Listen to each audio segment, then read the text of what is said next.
I got expelled from university. And that really hit me hard emotionally because I was like, well, you're way too smart to be expelled from university. And it turned out, no, you're not too smart. Being authentic is Mhm. the highest priority. Be yourself in whatever you do. Never give up. If someone blocks you off, be persistent in a kind and respectful way and never give up. Whenever you fall down, it's just a question of how you stand up again. Hey, sorry to interrupt. I just have a favor to ask before we begin. If you've been enjoying these conversations and want more stories that redefine success, please do us a massive favor and hit the subscribe button over on our YouTube channel. It literally takes 2 seconds to do and is completely free. It's a small gesture, but it makes a massive difference for us as it really helps us to grow the show. And with that, let's get into the episode.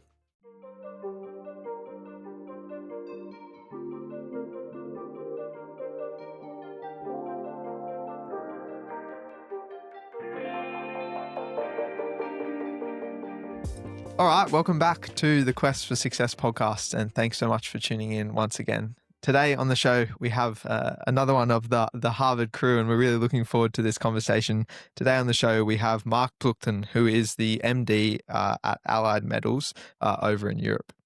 Yeah, so I had the privilege of studying with Mark in Harvard OPM program, and Mark is someone very easy to approach, and we used to talk a lot of things, and we also used to do morning runs, and he's very fit and athlete, and it's nice to have him on our chat, and we really like to understand his story and share that with our audience. Thank you, Mark, for joining us.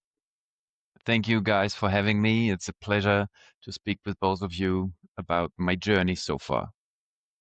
So, Mark, this conversation is all about success. So we need to start there, and I need to understand for you, what does success actually mean?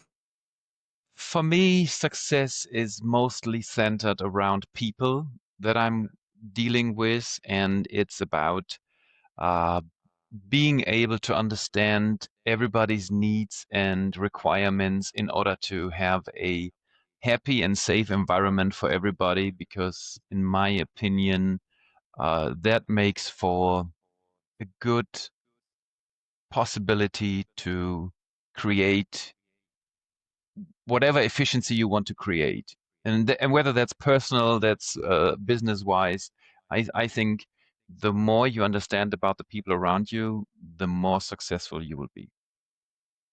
Spoken like a true leader.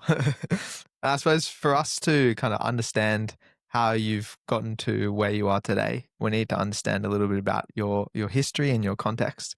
So can you take us through your kind of early life, your upbringing, and how you think it's shaped who you've become?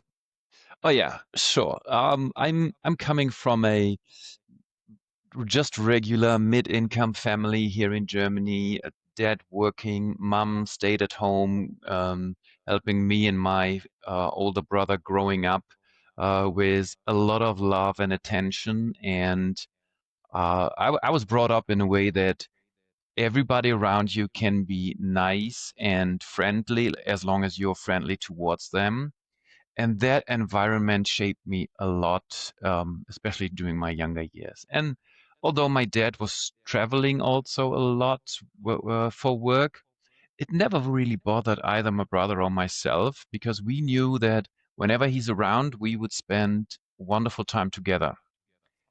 In hindsight, that's obviously more obvious than when you're a kid, but as a kid, it was just always good to be in a safe environment, and that's what I was.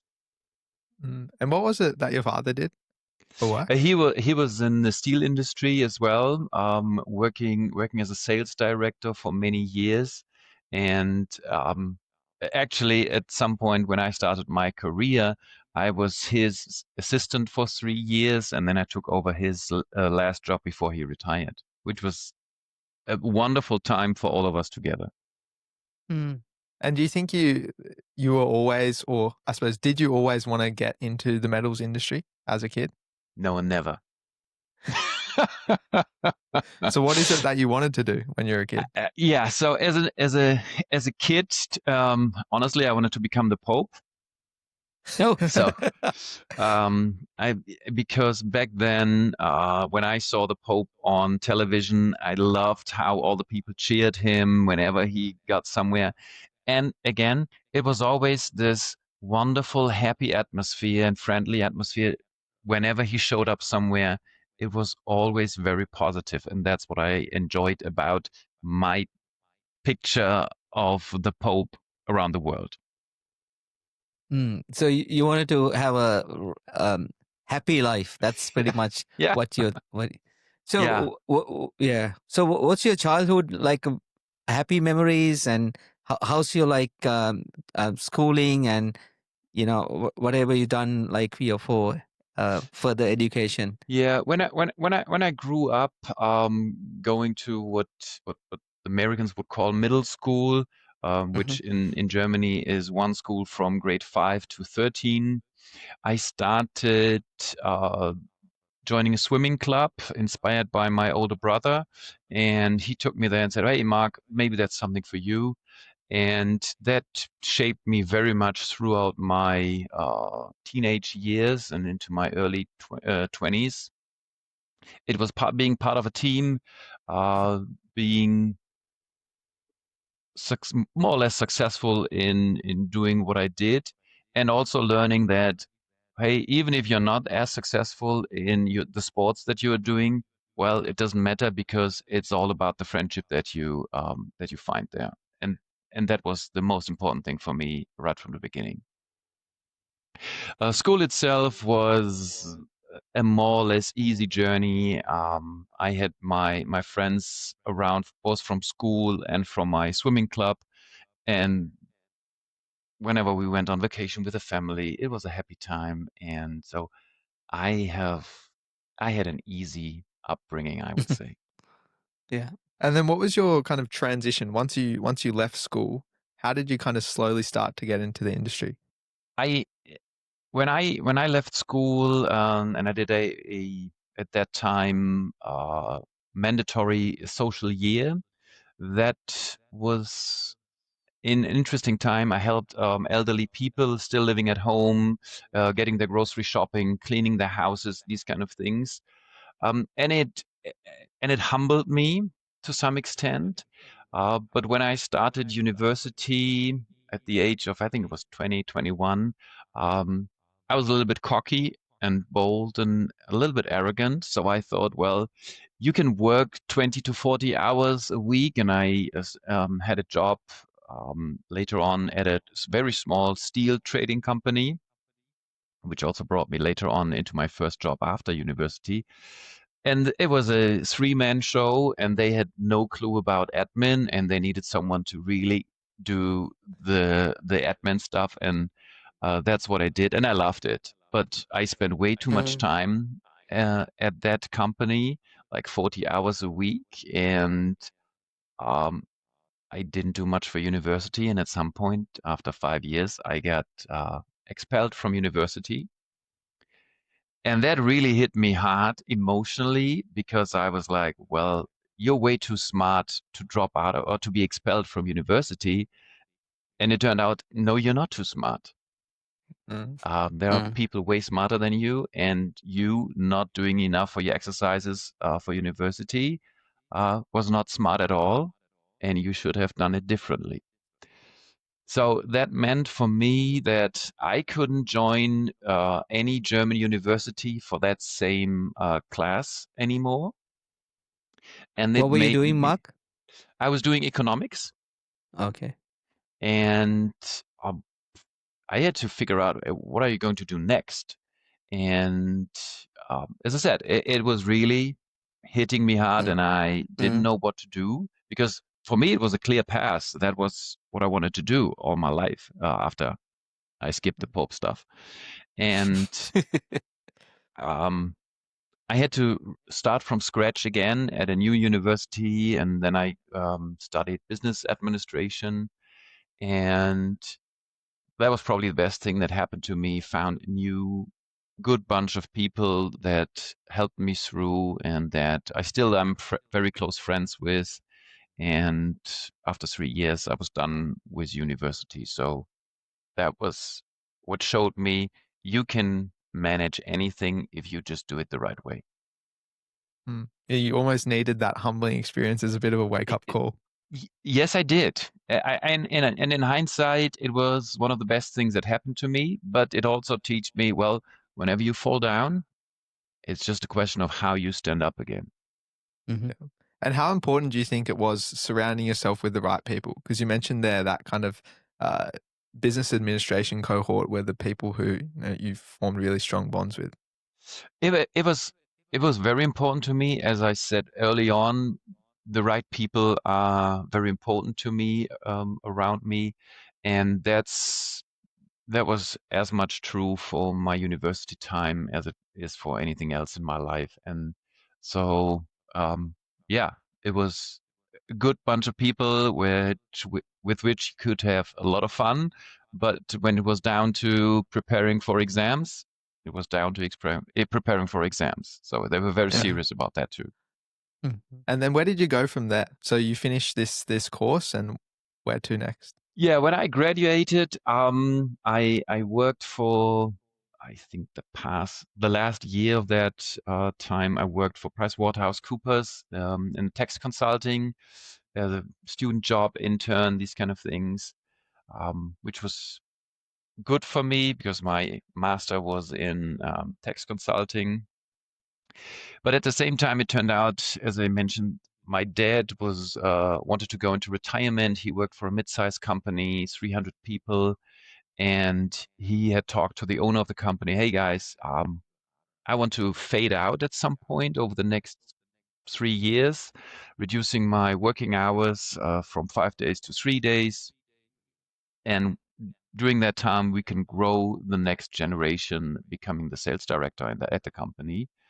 And they had looked into various resumes, and each one of them was discarded. And at some point, it turned out that at the same timeline when they wanted to start hiring someone, I'm going to finish university, and I had worked for in the same industry at least during my first university time for some years, and so the owner of the company actually knew that I was working in that area. And he said, well, how about I look at your son? And my dad was like, I don't know if that's going to work out. Because we had a very close relationship, but that close relationship was based on everybody has his own freedom, and Mm-hmm. we wouldn't never spend too much time with each other. And I mean, working with your dad can be challenging at times, and Trust me, I therefore, know. yeah.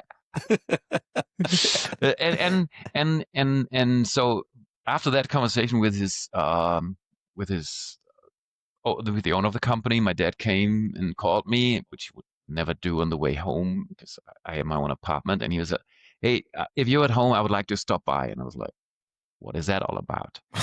And he said, "Well, I just had this conversation, and I don't know if you and I would get along if we work together.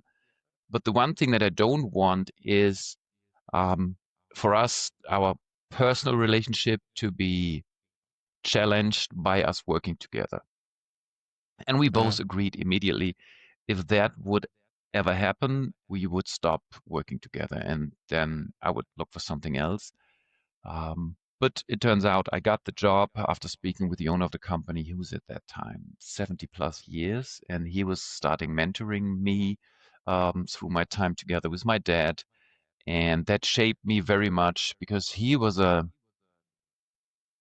yeah, like a you would call it a French monsieur. He was really like grand, and he had a sphere that surrounded him. Whenever he got into a room, everybody was respecting him very Mm-hmm. much, and I learned so much from him. It was wonderful, and it was a very close relationship. Always professional at a professional level, but still very close. And after 3 years working with my dad, which was the best time we've ever had together. believe it or not, because we spent so much time together. It was very good. And Mhm. then after 3 years, I took over his position as a sales director for another, I guess it was 4 years. And then I was approached by a headhunter about an more international business. And that was the only thing that bothered me at my position as sales director was being restricted mostly to Germany, Austria, Switzerland, Yep. because they had a separate subsidiary that was responsible for the international sales. Mm. So, would you consider your dad and dad's boss who kind of recruit you as your mentors, or you had any other mentors throughout your journey? No, they were very important, both of them, to me. Obviously, my dad on a very personal level, and when we visited customers, I learned a lot from him on how to build networks, how to become friends with everybody at an honest level. So if you like people, you will find something nice in almost everybody, Uh-huh. and you just have to look at the bright side of everybody's personality. But then the older guy, and he was very open towards me being so much younger than himself, having Uh-huh. different perspectives on many levels, and still discussing good and bad from each perspective, and then together making a decision. And that was teaching me a lot about leadership and how I would want to be perceived myself at some point in my life. Mm. And do you think working with your dad in a professional setting had a like long lasting impact on your personal relationship as well? Yes, of course, because we got to know each other in a way that we didn't know each other before, and and in a good way. So, as it worked out very well, I think over the 3 years we worked together, we had one incident where we were like, "That's bullshit," and slamming doors in the office, and everybody was like, "Who? What's going to happen now?"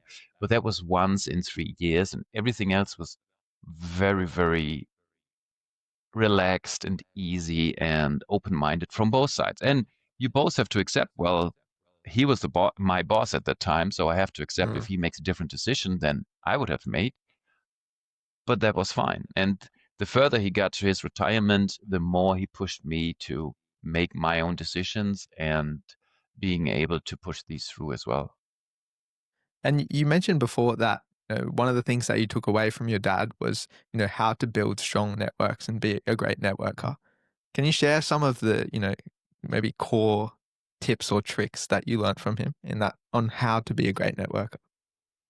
Yes. First of all, I think being authentic is Uh-huh. the highest priority. Be yourself in whatever you do. And if you don't like the person sitting on the other side of the table, don't play and act like you're his best friend.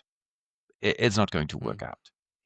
You should still be respectful and friendly, of course, but don't act too much. Yeah. Um, Mm. and then be empathetic about the people around you and try to understand what motivates them. Being open Mm. minded, listening more than speaking. And that was what he taught me. Mm. Mm. And then so you transitioned in away from this first company into this international organization. What Mhm. was that leap like? It was the first few months coming from a very conservative, mid-sized German company to start working for a an American company that's shaped in a completely different structure and managed in a completely different way. That was very challenging. And over the first 6 months, I was thinking about resigning numerous times Wow.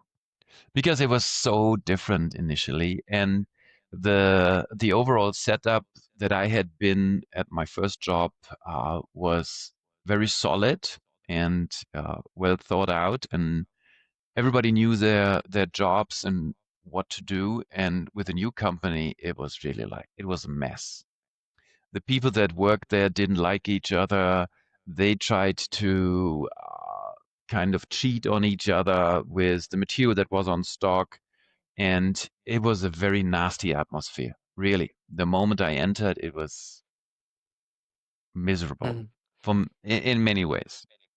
It was a small team, but nobody trusted each other around Europe in the different offices. And it was it was very bad. And I was like, how on earth is that possible? And that was so different from my way of thinking and what I wanted. And there's just some things that you can't change because the people won't change. And that means you have to change the people that work with you. And that's what happened over time and shaped a different team and a team structure. And that helped me and it helped the company in growing and becoming a solid rock in Europe in the industry. Mhm. And is this Allied Metals? Yes, it is. Mm. And so I want to go to that kind of point on culture, because I know Allied Metals puts a big emphasis on, on team. They say the best method of overcoming obstacles is the team method. And so I want to understand how, as a leader in an organization, how do you cultivate a strong team? Well, the first thing is having an open door policy and listening to everybody's thoughts and concerns. Next important thing for me is to make everybody become responsible for their own work and for their own decisions. And if somebody would come to my office with a question and they didn't think about how they would answer that question, I would send them out the door again and ask them to come back once they have their own answer, at least to that question. And obviously there are some situations where somebody feels overwhelmed with a question or a situation and they say, I have absolutely no clue on how to approach this. Fair enough. But in other ways, I was like, okay, how would you solve this if I wouldn't be available right now? And doing this over years and years enabled both my team and myself to know how each other feels and thinks about certain aspects of the business. And it enabled me and especially my team to understand what is my reasoning about my decision making process. So if they would say, okay, I would offer the price at 100 euros, and I said, well, I would offer it at 500, let's say, that gap needs to be explained, and you need to coach everybody to understand what's your reasoning. And maybe my reasoning is wrong, then we have to end up at making the offer at 100. Um, but that's a learning process that takes years to develop mutual trust to talk openly about these things. Yeah. So, talking about culture, Mark, recruiting, getting the right people into right seats, it's such an important thing, right? And when you're looking at people in terms of, um, generic question, would you hire skills or attitude? Like, I wanted to know how important the ability to have relationship in business, and when you're hiring people, looking at that relationship skills. Is that something you're looking when you're hiring people, or depends on the job, I guess? 90% of my priorities would be the person itself. Hmm. If the person isn't a good fit for the team, I would never recommend hiring a person. Yeah. And because it can be so disruptive, and that's the least thing that you want in any team, and the last thing that you want in any team. And it wouldn't be good for that person either, because they Mhm. wouldn't feel welcome, they wouldn't feel at home. And if they don't feel comfortable at where they are, they can't be at their best. And that's what you want. You want people to thrive in the environment Mm. that they work in. So I think that having the right personality for the specific team is of the highest importance. So and The basic skills, obviously, yes, they are important too, Mm. but most of it can be taught, coached, mentored over a certain period of time. So someone more coachable than bringing a lot of experience and skills is important to you when it's hiring. Well, if you would give me someone who is a perfect fit from a personality perspective and has the skills already, I Oh, take that. perfect. Yeah, okay. Yeah. But most of the time, that's the holy grail that you don't find in today's world, and therefore you have to go for either or. And I would prefer choosing the right person than having the person with the right skills. Yeah. Yeah. So you talk, I mean, I know knowing you um, good enough, I guess, you're very much, as you mentioned, relationship guy. You know, I know you spending a lot of time talking to people, really understanding their background, and you giving a lot of time to other people. But in a conversation, um, if you feel like, you know, this is actually not adding any value to you, right? I'm talking about business conversation, right? You know, every day that we go through many business conversation, sometimes, you know, we're just talking to someone, absolutely no value. But how do you manage that kind of a conversation? um, as I said earlier, I'm trying not to act and be authentic. If Yeah, I come into a situation like that, I would make that conversation come to an end very, very soon. And i- if I have to be a little bit brutal about it and say, "Yeah, hey guys, I don't have time anymore for this," and yes, sometimes that has to happen as well. But I think if it doesn't give you any additional information, and if a meeting is lasting way longer than it has to be, yeah, cut it short. Make it short and yeah, simple, and that's what it's supposed to be. yeah, And you've had a lot of experience in different levels of organizations, and I want to understand, you know, throughout that time, you would have experienced a lot of different leaders, and I want to know from your perspective, what separates a good leader from a great leader. A great leader is trying to be always ahead of the market, the people around him, the competition, and is also so much down to earth and down to every level of the organization and the industry that he or she understands every part of it.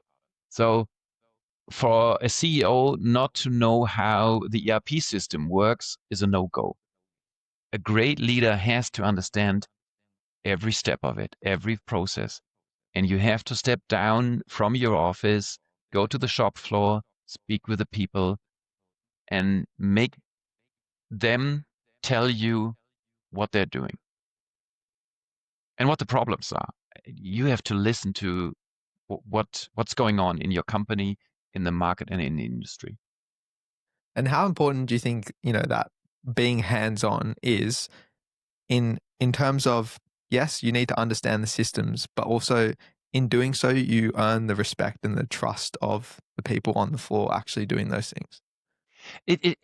I mean, it comes with, together with each other, right? It's very closely Mm. linked. The moment you show a real interest in what the people are doing, people will show you more respect, and over time, they will understand better who you are and how you approach them. And I mean, with my first job, my first couple of weeks were just on the shop floor, working day and night shifts with the people in the production. And whenever I was able to go in afterwards, I got more information and details than I would have if I wouldn't have done that part of my job or of mm, mm, journey mm. there. I want to go back to your history, like your early days. you wanted to become a pope, but then your dad work in uh, metal industry and you work part-time metal, and now over the years you've been working in metal. That's not like there must be some relationship to metal, right? Jam, honestly, I think it's all fate. It's Okay. at some point a call, or I wouldn't call it coincidence because I don't believe in coincidences, but I think it just turned out the way it was supposed to be. And it, I am happy that it turned out this way because it was a wonderful journey so far. And Yep. I'm looking for the next 20 plus years on how it all will shape out. And there were so many variables that brought me into this kind of industry that I wouldn't have expected to show up in my life at some point. But you never know. Yeah. Yeah. Did you ever think about, your skills are very transferable. Did you ever think about going into a different industry? I don't think that my skills are so much industry related as business related, I would say. And Yeah. therefore, I think that many of my skills could be transferred into many, many other industries as well. And obviously, growing up for 20 plus years in a B2B environment makes it much easier for me to adapt into a B2B business. Absolutely. Uh, but being empathetic probably also enables me to work in a B2C industry or in a service Mm. industry, for example. I think that if you're a good leader, you can lead in almost any industry. Unfortunately, you are missing the industry related experience. Mm. Mm. Mm. And you had a lot of sales experience. And, for a lot of our listeners trying to learn something, what do you think is one of the biggest lessons that you could share about sales? Never give up. If someone blocks you off, be persistent in a kind and respectful way and never give up. Yeah. Find ways in, and if it's important for you and your business, it will come along. Sometimes it just takes time. And Mm. maybe it also means that the person on the other side has to change, and you might have to wait 10 years for that. At some point in Mm. time, the Mm. world will turn around for you. So again, I want to go back to align the same question what Dylan asked. How important relationships in business? 200%. Unless you work for an online only company, I mean, that's obviously different. But even then, you need relationships with programmers or software developers, for example. But I think having the right the good relationships with the right people enables you to not having to be the smartest in all aspects, but having the right people to ask the right questions to. Mm. And especially in my industry, and I'm not a metallurgist nor am I an engineer, many a times I was sitting in rooms with much smarter people than I am, and especially with magnet designers and physicists, and I was like, okay, a guy with 5 PhDs before his name on the business card. I should never be approaching these kind of people with them feeling, hey, he knows everything. So I enter the room saying, hey guys, you know exactly what you're talking about. I'm just here to help and learn, and then having some ideas on how to improve your business, how to make it better. And then 9 out of 10 times people would be more open to speaking with me because Mm. I make them believe, and because it's true and it's authentic, that I want to learn what they're doing and how and understand what they're doing. And most of the time they start, okay, how much do you want me to tone down the way of speaking with you? And I say, talk to me as if I'm a dummy. Best way of getting started. And that's how I learned important things. Mm.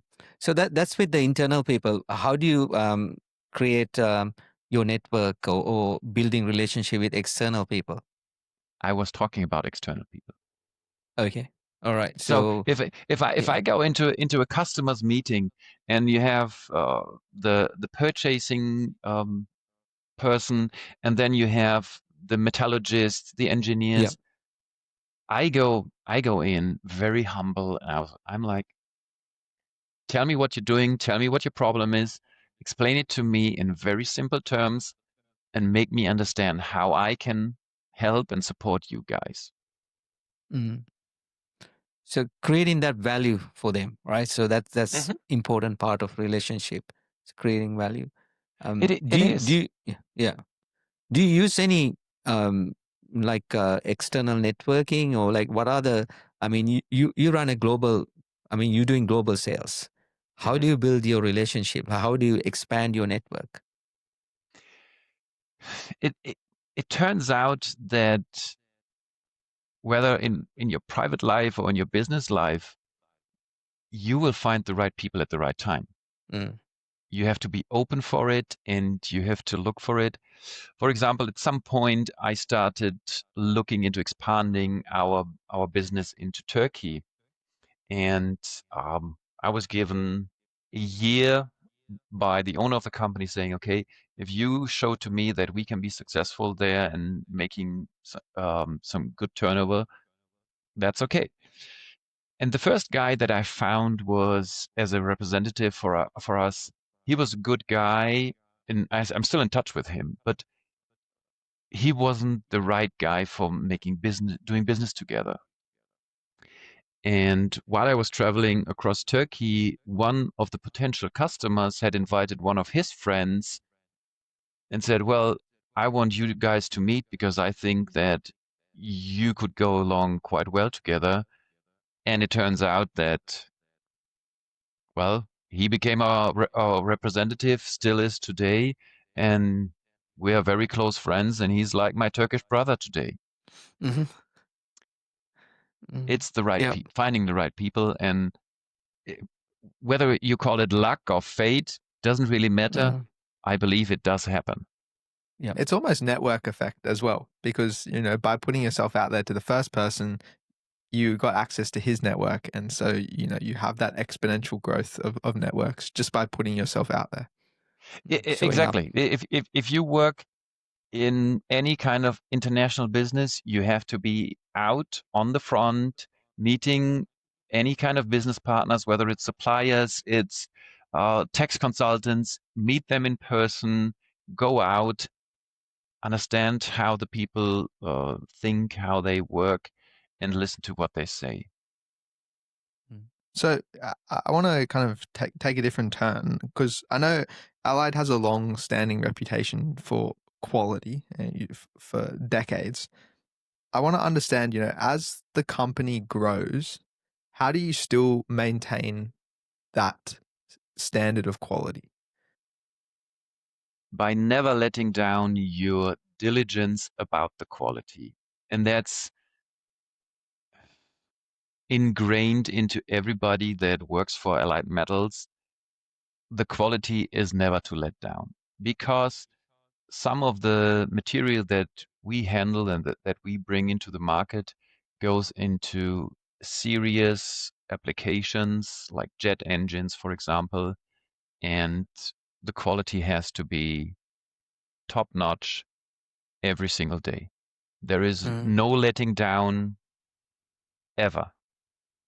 And you have to put in place double and triple checks for critical applications and critical material in order to make sure that you're not missing something. And if that requires 5 people to look at documents or at material, have 5 people look at the documents.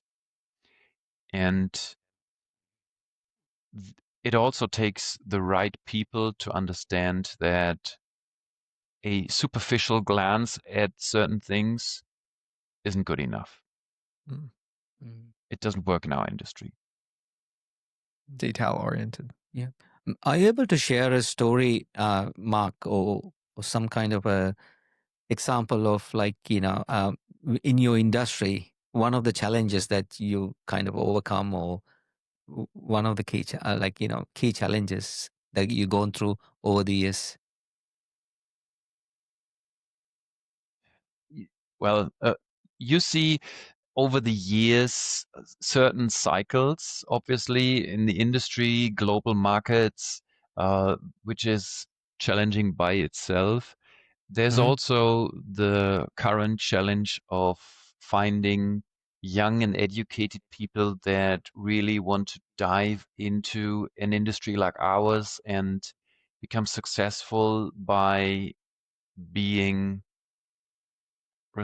respectful and humble and learn things and not saying, hey, okay, I have finished my university degree and now I'm the star.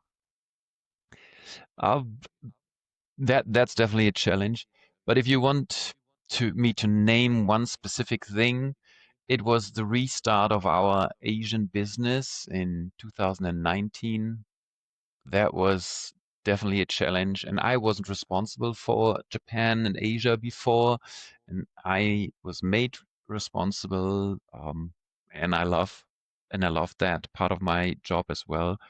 But that was restarting from zero after having lost a significant share of our business and finding new partners by not knowing the country, not knowing anybody, and going out and finding the right people to represent Allied Metals in that market and turning the ship around. And with COVID coming up in 2020, not being able to go to Japan, which is one of the main markets for Allied Metals, it was very challenging to build relationships, obviously.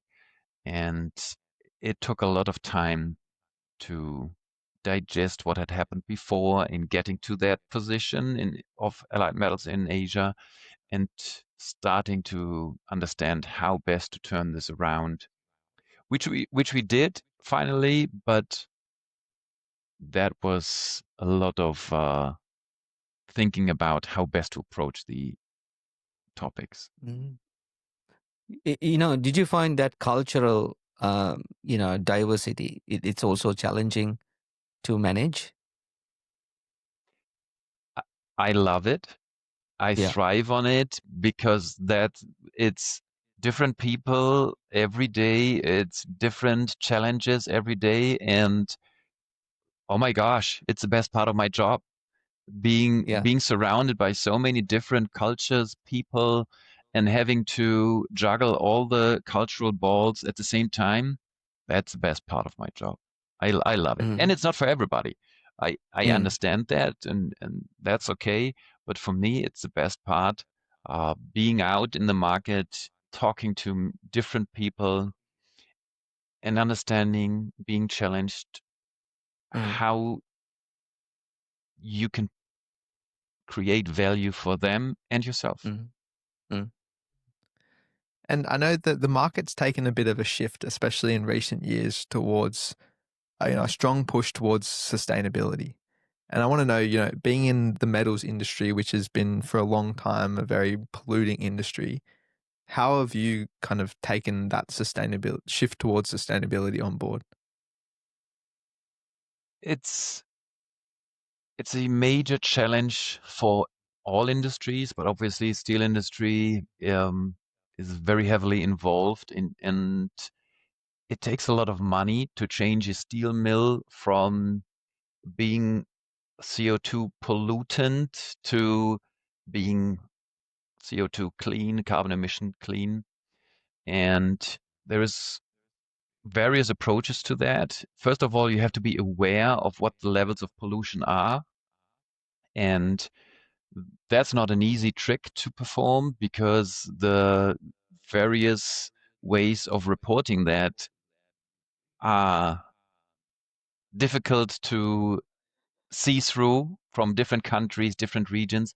But it could also be related to an individual company And the major steel mills, obviously, it's very large companies, and they have specialists in um, showing the details, and everybody has a different hidden agenda when they approach these kind of topics. And then it's a very political question as well. It's more dominant in Europe than it is in the United States, for example, or in many countries in Asia. And I think that's totally understandable. If you have to make sure that your people as a country are employed and have food on their table, then it's a different question than whether the GDP per capita in Germany is at 40,000 or at 50,000. And therefore, that's something to look at as well. And we as a company have started early on to approach that topic, to be aware of what's going on in the market, and to also feel out and talk with our customers and suppliers of how to be prepared for these kind of changes in the future. And are there any particular trends that you see for the industry, especially kind of in that sustainability route? I see a trend that the political discussions are way ahead of the industry, and that the industry doesn't have the funds to make the changes that would be required for the political agendas. Mhm. And we're talking about billions of investments in an industry that's not making that much money. It's not an Nvidia, it's not an Apple that makes gazillions of dollars every year that can invest into certain changes. It's an industry that's hard pushed for being uh, profitable at all, and therefore they don't have the funds to Mm. make these changes. And obviously not being in the industry, how innovative is the industry? Are you seeing like a lot of change and innovation? Yes, certainly. If you take a look at what a steel mill looks like today and what it looked like today, when I was first time visiting a steel mill in 1995 at one of my internship programs. Look at it today, and it's a different world. It's entirely different. All these the PSA that you have to wear. There are clear passes where you can only walk at. You see digitalized screens everywhere you go, and where there used to be 20 people on the shop floor, now it's maybe 2 to 3, being good and bad. But yes, lots of investments have already taken place, and innovations have been pushed forward. Also, from a material perspective, if you take a look at what kind of materials can be produced today, if you take a look at vacuum induction melters, for example, and the alloys they are making today and the quality they are making today, that's insane, truly. Mm. And then you take a look at the development also of space explorations and what kind of alloys they need, and the industry that has followed these requirements. That's amazing. Mm. So, Mark, when you're working in an international business, you probably have to do a lot of traveling and meet people. And how do you balance your work and personal life when you have that kind of situation? It's challenging. Uh, yes, and it can be challenging on a daily basis. Um, and I am uh, honored to have a wonderful wife, a wonderful daughter, and my daughter is growing up with me not being at home a lot of time, and still trying to have that the bond is isn't always easy. But there's good and bad times where it's easier or worse.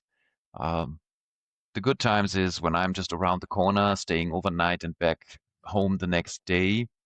And maybe they're also a little bit glad that dad's out for a night and the girls can do whatever they want to do at night. But it can also be challenging if there's something, if your daughter is sick when she's little and Yeah. you're uh, in the United States, for example, a couple of time zones away, then it's very difficult. And the only way for us as a family to approach this was right from the beginning to be very open about how everybody feels about it, trying to communicate openly about it, and um, be honest with each other what's good and what's bad, and then try to accommodate that as best into the work schedule. Everybody understands that there's a certain requirement for traveling in my position, and that's accepted. But for example, I would never ever travel on the birthday of my daughter or my wife if I can Okay. avoid it. And it's more important for my daughter. My wife would be okay, and I have been away actually on her birthday, to be honest. But that was asking her first if she's okay with it. Yep. I wouldn't want to Yeah. miss my daughter's birthday for anything in the world, as long as she wants me to be there. When she's 24, like your son is, right? And you would say, "Hey, Dylan, I might not be at home for your birthday." And he would probably say, "That's okay, Dad. You'll Yeah. Yeah. come 2 days later. We'll have dinner together, and that's fine." Yeah. I want to know because you mentioned that you weren't extremely close with your father growing up. I want to know, is there anything you're trying to do differently to, father your daughter? When you grow up as a teenager, you feel like your parents are doing horrible things to you, right? So often, and you feel like you have the worst parents in the world. The older you get, you realize maybe it wasn't all that bad. And then you become a father yourself or you a parent yourself, and you feel like maybe there's many things that I'm going to adopt from the way my parents did it. And I think I am much closer in raising my daughter in a very similar way than I would have thought I am going to do. But it's probably similar for my wife. What we try to do is raising our daughter is using common sense, and that we never read a book about how to raise your kids. Mm. We never did Yeah. anything like that in preparation. We just try to do it along the way and try to do it how we feel it's best for everybody. Mm. And so Mhm. far, I think we're doing okay. Mm. So managing relationship with your family, do you think that's different to managing relationship with your colleagues at work, No, or any similarities? no, I think it's the way how you treat people, how you approach people, and again, being authentic, and that's as important at work as it is at home, in my Hmm. opinion. And being open about your emotions, good and bad, should also happen at work. And Hmm. I'm not Hmm. talking about crying in my office. No, that's not what I'm talking about. But if people know you're having a bad day, there's nothing wrong with it as long as you still treat people around you in a Yeah. respectful way. Mm. And I think that's possible, and I think that should be happening in the same way at home Mm. or at work. And are there any particular or key values that you're trying to impart on your daughter? Yes, of course. Be respectful, be open-minded, make your own decisions, don't get influenced too much by external factors, and always try to double check on any information that you're getting and be humble about your relationships and be grateful for the wonderful life you're having and for being happy. Mm. That's fantastic. Yeah. That's fair. Yeah. And I suppose, we have a fair few young listeners who are, up and coming and aspiring people.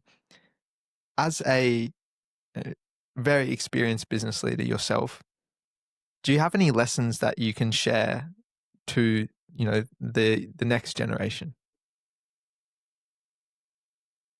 Yeah, it's a lot about using common sense. And by saying that, I mean, it's it, whatever you do,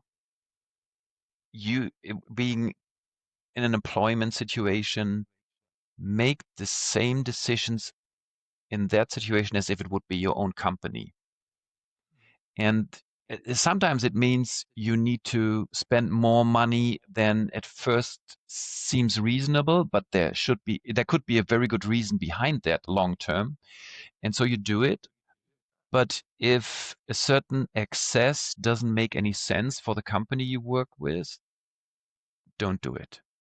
And if you Mm. wouldn't do it in your own company, and if you would feel very upset if your employees would do it, don't do it either. And I think by looking at both sides, always or trying to do that, I think especially young people can have a better understanding of what's going on around them in their world and in their environment, whether it's a personal environment or it's their work environment. Great advice. Yeah. So, Mark, what's next for you? I don't know what's next for me. I am open-minded to what's next for me.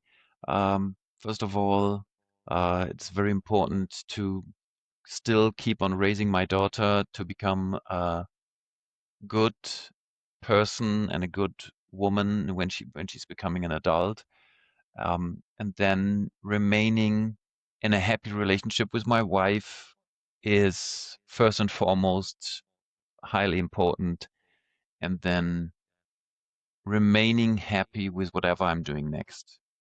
It Mm-hmm. doesn't matter what I'm doing as long as Yeah. it's a good fit.